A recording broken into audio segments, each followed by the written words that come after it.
Here are the key conventions to follow. Filler words and disfluencies. Use words like, like, well, and so frequently. These shouldn't just be at the beginnings of sentences, but often in the middle of thoughts, where a speaker is naturally searching for a word. Example. It's actually incredibly complex, when you really look at it. Hmm. Active listening and back-channeling. The listener should frequently chime in with short affirmations or reactions to show they are engaged. Example. Right. Oh, wow. Yeah, exactly. Or, wait, really. Self-corrections and false starts. Real speakers often start a sentence, abandon it, and restart their thought. Since ellipses are forbidden, use em dashes to indicate these abrupt cutoffs. Example, they mostly rely on these active cooling systems. Overlaps and interruptions. Speakers should step on each other's toes slightly, finishing sentences or jumping in with a question before the other person has fully wrapped up. Use natural, slightly informal phrasing rather than textbook language. Use contractions heavily. Also, Yeah.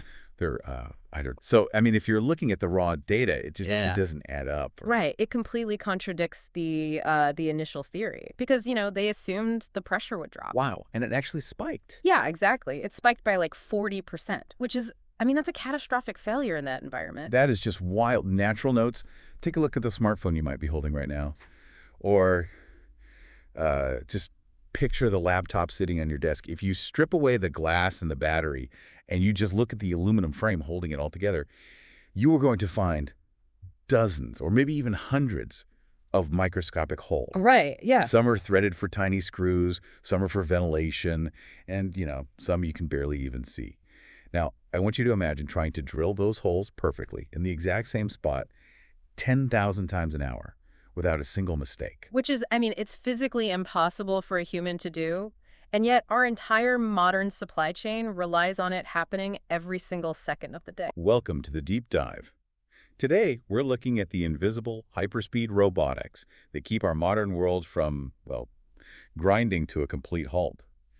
Our mission today is unpacking an engineering guide titled, "What is a high-speed CNC drilling machine?" Yeah, and I know drilling a hole sounds incredibly basic, right? Right. You go to the garage, you grab a power tool, you push it into a piece of wood. Exactly. But the goal of this deep dive isn't just to talk about garage power tools. We are exploring the massive synchronized systems that prevent production lines from bottlenecking. Because whether you're looking at a smartphone, driving a car, or flying in a plane, you're surrounded by products that require thousands of perfect holes. And drilling is notoriously the ultimate bottleneck in manufacturing. If you have a massive production line pushing out aerospace components or, say, electric vehicle battery trays, the entire operation will literally stack up and wait if the whole drilling station can't keep pace. It just causes a huge traffic jam. Yeah, exactly. Slow positioning, manual adjustments, inconsistent feed rates, they ruin the flow. Today we're exploring how extreme speed and precise automation solve that exact problem. Okay, let's unpack this. Yeah. Because the obvious solution for a factory manager is just to buy a drill that skins faster. Yeah. Right? Break the bottleneck with pure speed. Yeah. But the concept of high speed in this context is actually a massive illusion. It really is. What's fascinating here is that speed is probably the most misunderstood metric in manufacturing. People naturally fixate on the spindle. The part that actually spins the drill bit. Right. A standard industrial machine might operate between, say, 2,000 and 8,000 revolutions per minute, which handles a lot of general-purpose work. 8,000 RPM already sounds pretty fast to me. It's respectable. But the high-speed models we're talking about today start near 10,000 RPM. And for specialized, extremely small holes, they frequently hit 20,000, 40,000, or even 60,000 RPM. Wait, 60,000 revolutions in a single minute? I'm trying to wrap my head around the physics of that. If you tried to spin a metal rod that fast, using traditional gears or rubber belts, wouldn't the friction just, tear the mechanism apart? Oh, absolutely.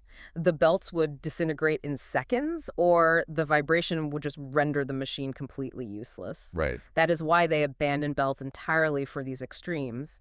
They use what is called a direct drive motorized spindle.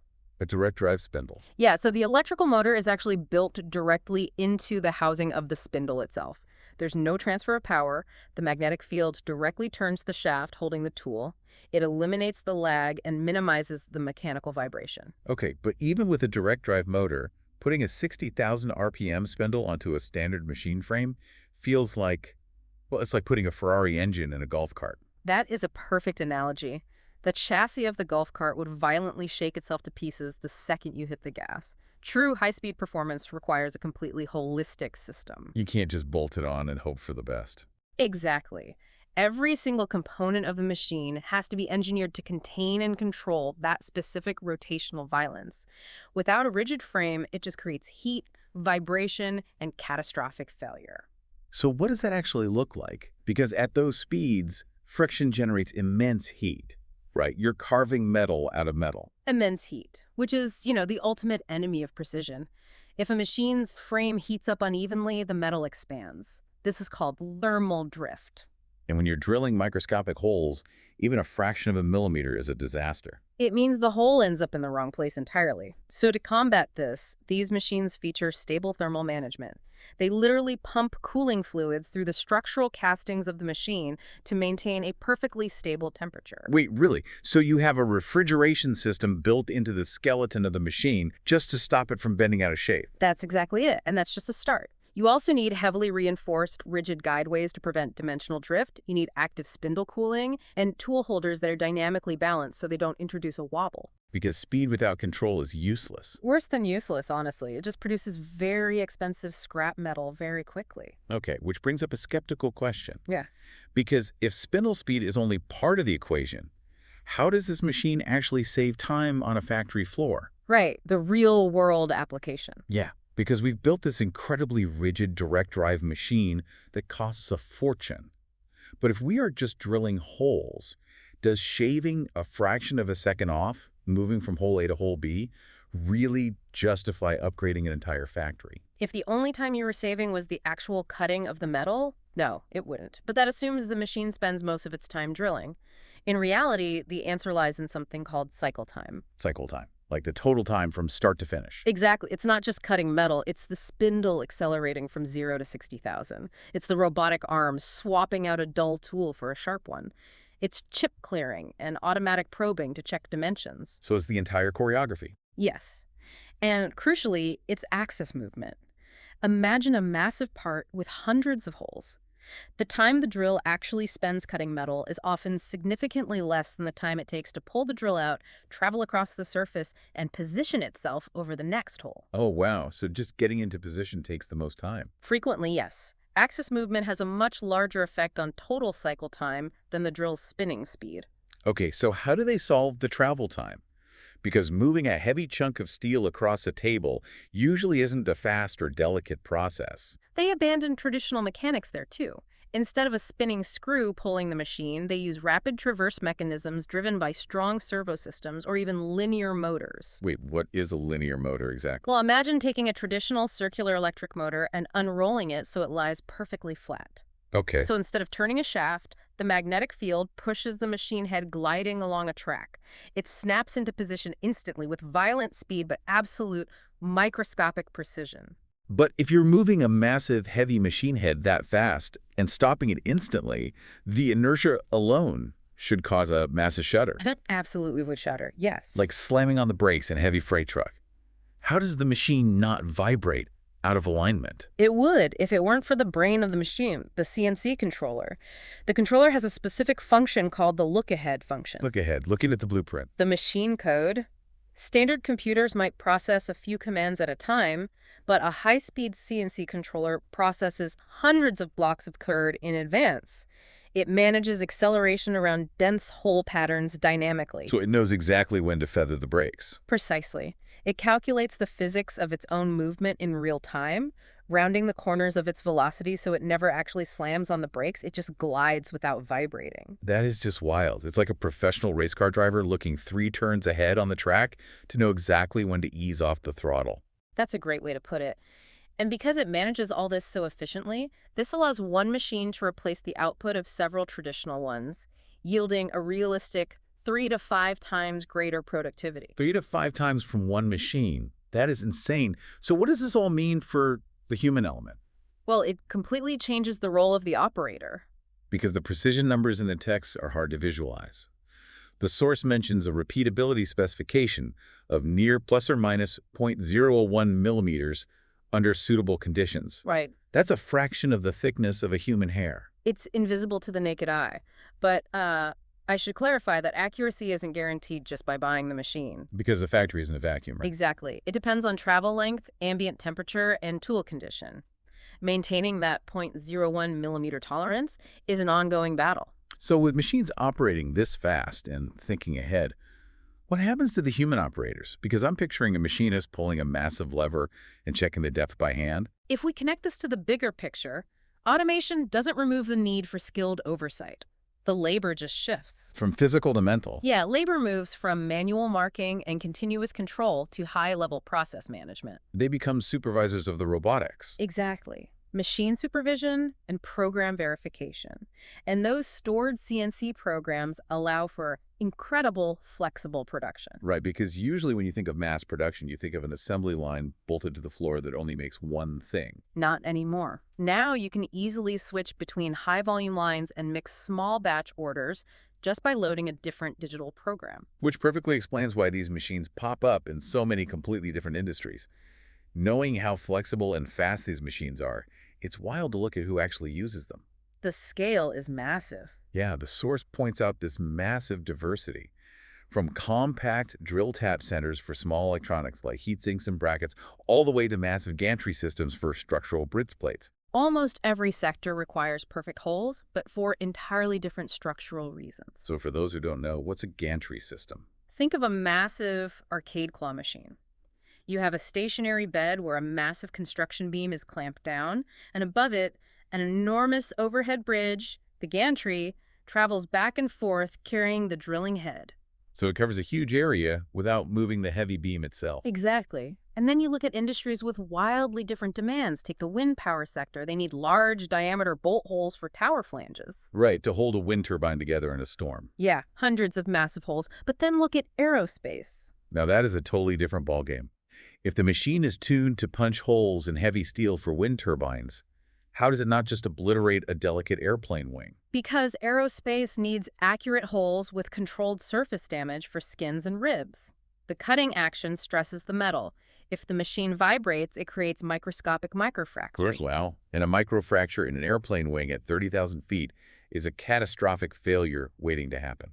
Exactly. It compromises the aircraft. So they rely on that extreme rigidity we talked about to prevent those fractures, and then consider the nuclear industry. What are they drilling in a nuclear plant? They need dense patterns in heavy plates, like tube sheets for heat exchange systems with strong traceability.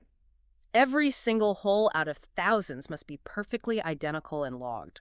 It's amazing how this one fundamental technology scales perfectly across completely unrelated fields of human engineering.